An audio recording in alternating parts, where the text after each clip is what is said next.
I have my husband wrapped around my finger now. Ah, being beautiful is such a sin. What? That's a lie. You didn't notice until now? Well, he's mine now. Richard falls for this woman, and with that, everything we've built up until now comes crashing down. Is Richard really okay with this? More importantly, does he even understand what's going on? Everything goes dark before my eyes. My name is Taylor, a 45-year-old woman this year. Currently, I work as a yoga instructor in the suburbs of Tokyo. When people hear yoga instructor, they might imagine something glamorous. But that's usually only for young female instructors. To be honest, older instructors like myself in their 50s don't usually have that much popularity. That's why my life depends on my husband's income. My husband Richard is 48 years old, older than me. At 48, most people worry about the results of their health checkup and are fearful of being diagnosed with a metabolic syndrome. But Richard is different.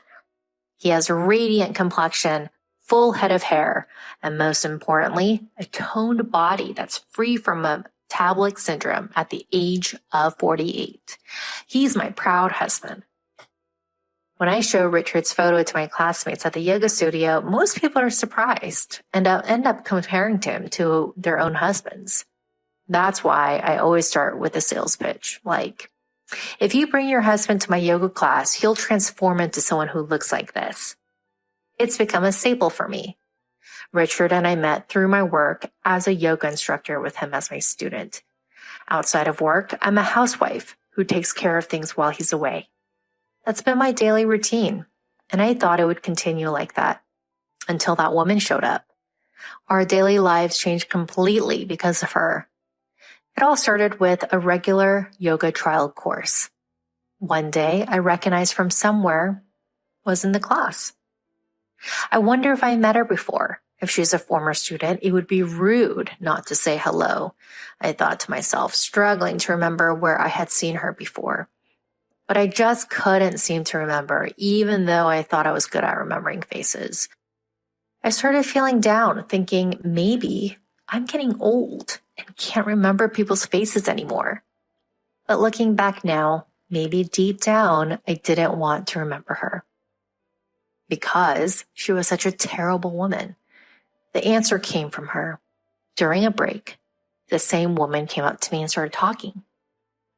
Long time no see. Hey, do you remember me? When I saw her grinning face, I finally remembered. This woman in front of me was my classmate, Alan. Alan and I grew up in the same neighborhood and played together since we were little. Alan, who was cute and adorable in both her appearance and behavior, was well known in our town, and people used to say this girl could become an idol in the future. It sounds like a parent's exaggeration, but she really was popular among people in our town at the time. And Alan's reputation was outstanding in another sense. She would take people's belongings without permission, from favorite erasers to umbrellas and dolls. It was just the beginning. As she grew older, stealing someone's boyfriend became an everyday occurrence. That's why she was highly regarded by men but greatly disliked by women. And to tell the truth, I was one of those who disliked Alan. Having known her since childhood and being close to her family, I was her primary victim of theft. And now she's right in front of me. Alan's family moved away when we were in junior high, and we lost touch after that. How on earth did she find out about me? Although I had a bad feeling inside, I kept my usual business smile on my face. Could it be Alan? Long time no see. Of course I remember you, I said with a forced smile. I moved to this town, you know, and when I saw the poster for the yoga class, I thought I've seen that face before. But looks don't matter for a yoga instructor, huh? If someone like you can do it, then I might be able to do it too. This woman hasn't changed, even at this age. Listening to the words that came out of Alan's mouth, I quickly realized. And today, at the trial class, I decided not to mention my husband in my usual sales talk. It's no joke to have my life partner stolen at this age, and the woman who could do such a thing is Alan. It happened after the trial class that day. I was caught trying to leave quickly to avoid Alan and ended up having a late lunch with her. As soon as we sat down, Alan's endless boasting began under the guise of updating me on her life. Apparently, she had a hard time with many men hitting on her after moving and was even scouted by a certain idol agency. Alan kept talking forever, with stories that were hard to tell whether they were true or false, ignoring her lunch. As the conversation dragged on, it seemed she just wanted to show off her current life.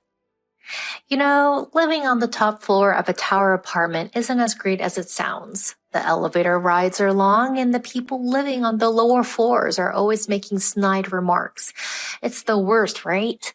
But what's even worse is my husband. He's a lawyer and makes good money, but his looks. He's the same age as me and a fat, out-of-shape guy. Well, thanks to him, I could be a stay-at-home wife. But being a stay-at-home wife is tough too. Oh, you wouldn't be able to handle that kind of life, would you? I mean, even at your age, you're still a yoga instructor. While saying it's the worst, her face was clearly soaked in a sense of superiority. Wasn't that husband of hers stolen from someone else too? Suppressing the urge to say that, I quietly played the listener. If I didn't react interestingly, Alan would get bored, or so I thought. Did you manage to get married? What? Really? What kind of person is your husband? Is he a plain, unattractive, out-of-shape guy like you? I could not help but get angry at Alan's words that seemed to mock me. I felt that my happy, precious days were being denied by her words. And above all, I wanted to see Alan's reaction when I showed her my husband. My husband is 48 years old this year, but he does not look it at all, right? He often gets mistaken as someone in their 20s by my students. He works for a foreign financial institution, and his earnings are, well, decent for that industry, I guess. Alan stared intently at the photo of my husband I showed her while saying this. As I looked at Alan's face, I felt both regret for having done it and a small sense of victory over Alan. But that feeling of victory was fleeting. Wow, I might like this guy. I had done it. Alan's words were a signal that she had found her prey. My sense of superiority over Alan disappeared immediately, leaving only regret. But it's okay. She doesn't know where I live or my contact information yet. If I leave without telling her anything, it'll be fine. Suppressing my rising anxiety, I continued to chat casually with Alan, pretending nothing was wrong. Of course, beneath our casual conversation was a battle between Alan trying to get more information about my husband and me trying to avoid it. I managed to end the conversation without giving Alan any information. I felt relieved that it worked out and went home that day, but Alan started coming to my yoga classes more often, trying to learn more. Each time I dodged Alan's questions and eventually started avoiding conversation with her altogether. Perhaps, sensing my attitude, one day Alan suddenly stopped coming to the yoga classes. I did it. That woman finally gave up. We may have been successful when we were younger, but now we're both middle-aged women in our 40s. There's no way things will go our way at this age. Serves her right. I grabbed a sense of victory this time and made a small victory pose. However, at that time, the real winner was not me, but Alan, because she had already gotten close to my husband, Richard. After that, my peaceful everyday life continued for a while. I sweated as a yoga instructor and devoted myself to housework as a good wife, supporting Richard at home. It was so peaceful that I completely forgot about Alan's recent visit. In retrospect, it must have been the calm before the storm. While I was spending my days in peace, I was slightly concerned about the change in Richard's attitude. Sorry, I don't need a lunchbox for a while. I'm going to have lunch with a client. Or, sorry, I've been busy with work lately. I'll be home late, so eat dinner without me. Oh, I forgot. I'll eat dinner on the way home, so don't worry about my portion. He used to prioritize family over home and come home right away. But if it's work, there's nothing I can do. Richard's hard work might lead to a better treatment at work. As a wife who protects the home, all I can do is support Richard. Besides, at the same time, I started teaching a new evening course at the yoga studio, so I didn't have much time to think deeply about it. So I believed what Richard said. And at the time, I believed that both of us being busy with work was a good thing and didn't doubt it. In hindsight, I was really stupid. One day, after a busy stretch, Alan appeared at the yoga studio. During class, for some reason, she kept giving me a smug look. It was the face that I hated the most. Class ended, and as I was cleaning up alone, Alan came over. Mocking my defensive stance and with a confident smile, she said, "Your husband is such a wonderful man, isn't he? His gestures while eating are cool, and his dimples when he laughs are so cute.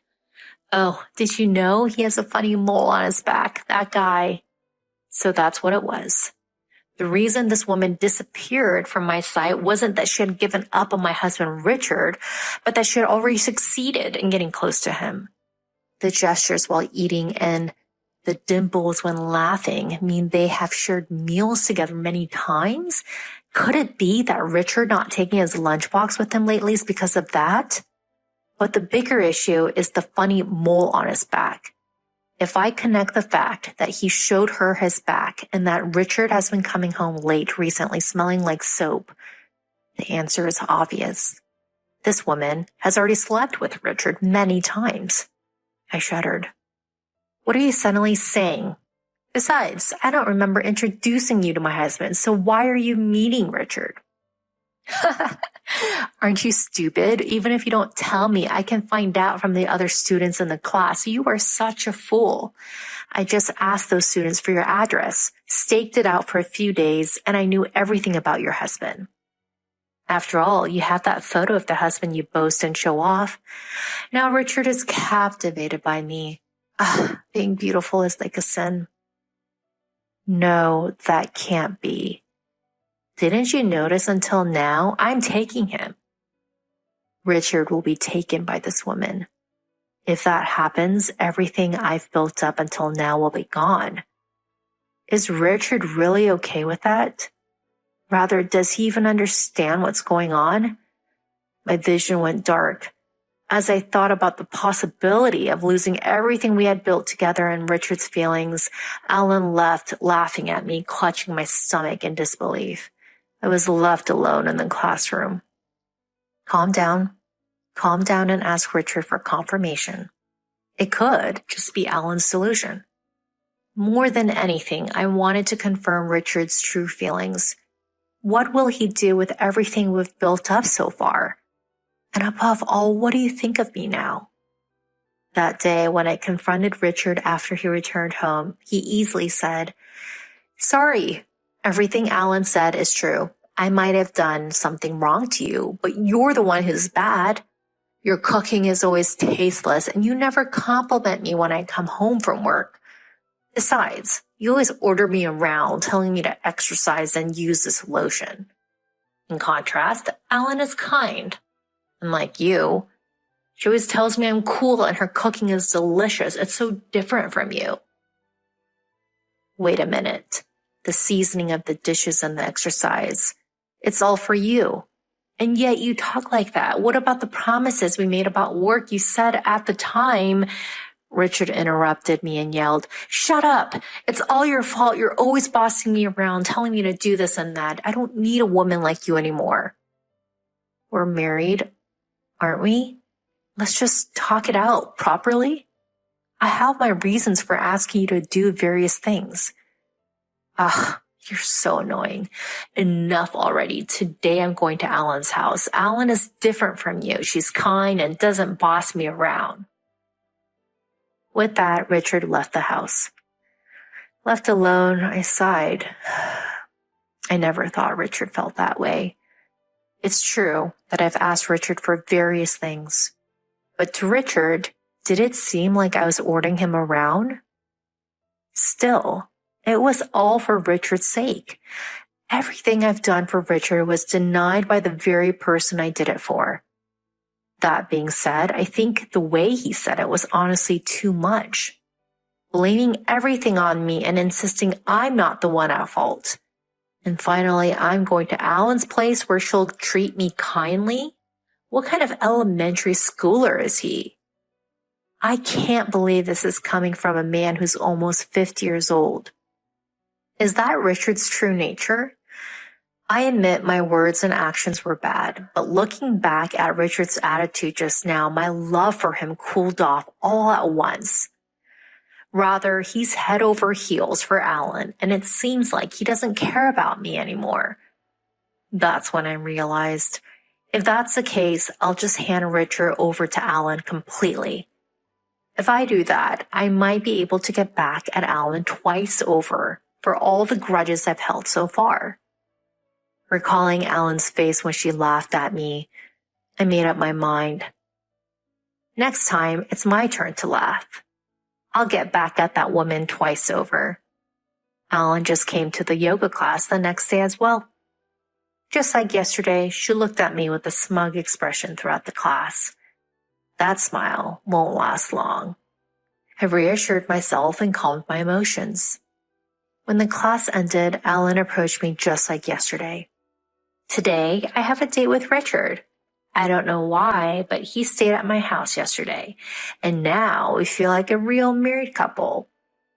Oh, I'm sorry. The real wife is right here. If you like Richard that much, go ahead. He doesn't seem to love me anymore, so I'll let you have him. Alan, who wanted to see my frustrated face, looked taken aback for a moment, but that was short-lived. Well, giving up so easily is quite the defeatist attitude. But of course, he's already captivated by me. Weren't you married too? Have you talked to your husband about this? Huh?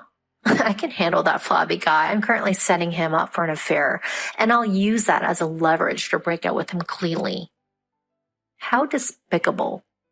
That's what I thought, taking whatever she wants and discarding it as soon as she's done with it. I feel so sorry for her husband. Well then, I'll really take Richard. Plain and dull women always lose, don't they?